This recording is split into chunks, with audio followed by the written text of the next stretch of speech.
On today's episode of Democracy-ish, Donald Trump has found himself in a showdown with Harvard University. Trump is currently trying to strong-arm universities into ditching diversity, equity, and inclusion programs and crack down on student protesters, sending long lists of demands to multiple universities. But Harvard University is pushing back.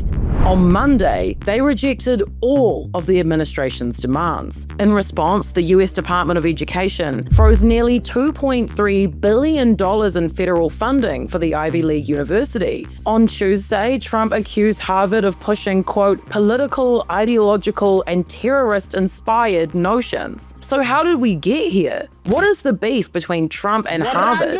What can history teach us about what's going on, and what does it have to do with Columbia University? Harvard may be the first to tell the Trump administration to jog on, but it's not the only Ivy League school that's made it onto their hit list. It's time for a little timeline. April 30th, 2024, Columbia University in New York became ground zero for pro-Palestine campus protests, with students taking over Hamilton Hall. The university responded by phoning the NYPD because, nothing says productive dialogue like riot gear on a random weekday. February 2025, the Trump administration yanked $400 million in federal funding from Columbia University, citing the institution's alleged failure to protect Jewish students from anti-Semitic harassment. March 2025, ICE starts coming for students. They revoked the visa of an urban planning doctoral candidate at Columbia named Rajani Srinivasan. Soon after, Columbia unenrolled her and she flew to Canada before she could be deported.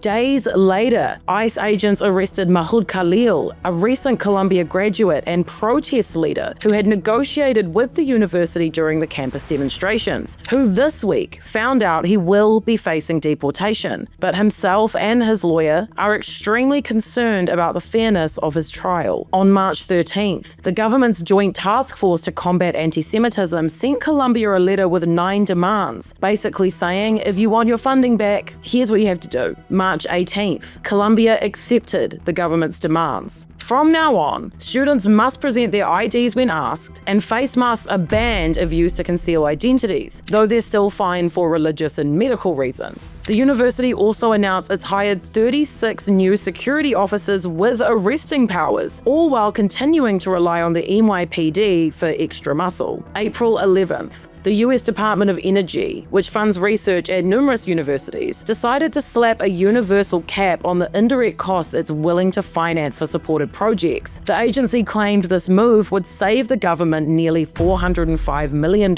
a year. In the past few weeks, the Trump administration has been busy. They've suspended or frozen funding for Princeton, Cornell, and Northwestern universities. 9 universities and 3 bodies representing higher education institutions has since filed a lawsuit challenging that cap. This is a chilling trend, one that raises grave concerns for the future of democracy and free speech in America. Jason Stanley, one of the leading US experts on fascism, philosophy professor at Yale University, and the author of books including How Fascism Works, The Politics of Us and Them. He's so unsettled by the current political climate that he's moving to Canada. The stakes are clearly high, but Harvard are ready to fight back. Last week, the heads of the US Department of Education, Department of Health and Human Services, and the General Services Administration all signed a letter to Harvard. In it, they boldly claimed that Harvard has in recent years failed to meet both the intellectual and civil rights standards that justify federal investment, as well as a list of demands,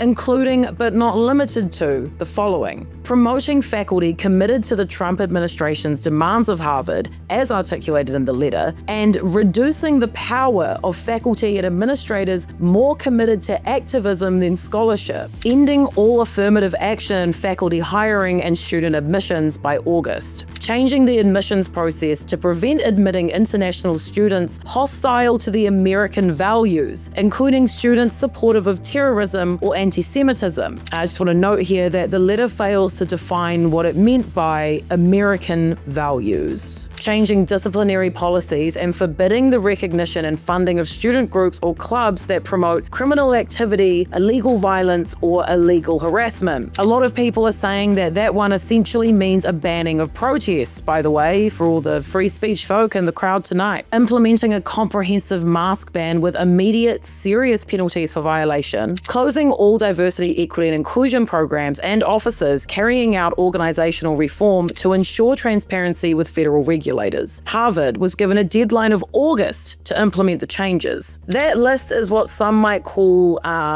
fascist. And while other universities accepted the terms, Harvard lawyers responded, rejecting the demands, arguing that they violated the First Amendment, which upholds the rights to free speech, expression, and assembly. The university also published a separate letter online, which, among other things, said, "The university will not surrender its independence or relinquish its constitutional rights." And no government, regardless of which party is in power, should dictate what private universities can teach. What began as a battle over DEI programs and student protests has escalated into a full-blown fight over academic freedom, civil rights, and the role of universities in a democratic society. Harvard drew the line, others may follow, but with billions on the line and political pressure mounting, the question now isn't just who's next, but how far this will go.